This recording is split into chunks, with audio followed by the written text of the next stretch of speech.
got Steven Verson. He says, good morning to an amazing video game podcast crew. My name is Steven, and I'm from Dallas. I figure everyone loves a hero, but who is your favorite villain in any video game? I've always been a fan of Bowser. He can come up with some really clever ways to kidnap the princess.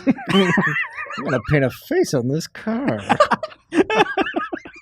Favorite villains? Who do you got? I'll just get mine out of the way. Yeah, Liquid. I'll never get sick of Liquid Snake. And Yeah, one. that's a good one. I'll do like the Fury because I won't shut up about that idiot. Okay. Like, We should do a dedicated Fury episode. Sometime. I would love to learn Just everything 2 there hours is on about the Fury Cork from could Metal do Gear it. Solid 3. This is like a obnoxiously deep cut, but I think Revenge of Shinobi for the Genesis, when it first came out, my buddy Chris and I played it because he had a Genesis right when it came out, and the first version of the cartridge, you fought this boss who was a shapeshifter who would shapeshift into unauthorized versions of Spider-Man and Batman. That's right. And they did later, like, Sega got permission to use Spider-Man, Okay. but they had to change Batman from Batman to just a like literal devil / Batman character. But I remember playing it, we were just like, it's a really weird thing that like here's a character who can shapeshift into characters from different comic universes. So like in this weird world,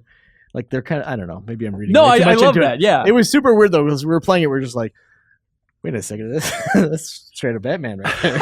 We're fighting Batman.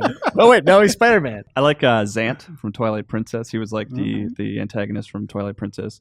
He like the first part of the game, he seemed kind of like this straight-laced, like, he's somebody to mess, like, don't mess with this guy. He's real stoic and mean. But when you actually like fight him in the final boss fight and like see more of him in the end of the game, like he's just a lunatic and he's insane and he's like running around like throwing his arms up in the air and like being crazy. Girahim levels of insanity from Pretty Skyward much, yeah. Sword. Girahim Okay. is like a spiritual successor of Zant. I really like Girahim actually. The more I think about it, Girahim like I the like a amount lot, that he too. like licks the screen. I and like his Girahim sword. a lot. Yeah, he's up there. And also I was gonna say oh no, I forgot. Oh, I like Voss from Far Cry 3. Oh, yeah, he was he's always, good. Oh, he was yeah, always yeah. when he was on screen. That was always cool. For the Pagan first Min, half I of the think, is game. good. Yeah, Pagan Pagan is Min's good. Sinistar.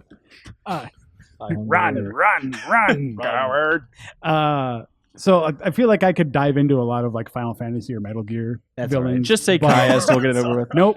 I want to go. I think actually out of all of them, my favorite villain in any game is Terran Loghain in the original Dragon Age, in Dragon Age Origins, because in a lot of games, like villains in video games are so often. I mean, like Zant is just like so clearly unhinged, and their plans are so ridiculously evil. Whereas I think what makes Loghain so interesting is that like at the start of the game he does something bad and you hate him and you think he's that kind of evil villain, and then like through other stories and things that you learn about the world as you progress, by the time you sort of like meet up with him at the end of the game, you find out that like, you know, sort of the old, like the perspective that the game takes is that like no one thinks that they are evil, you know, like everyone has their reasons for doing in the real world, not video game villain land. Like people do things for their own reasons, and no one thinks that they're just like, I'm doing this for in the name of everything that is sinister. And like I think Loghain was probably the strongest example of a character who feels like a real character, who has reasons for doing what he's doing, and though you as those actions sort of work against you as a player, you like empathize with him and understand why he does what he does. That's nice, especially if maybe it's just a post Dragon Age world, but I feel like that's been a marketing beat, or at least an interview topic so much as everyone's saying like, we want our villains to have a grounded perspective.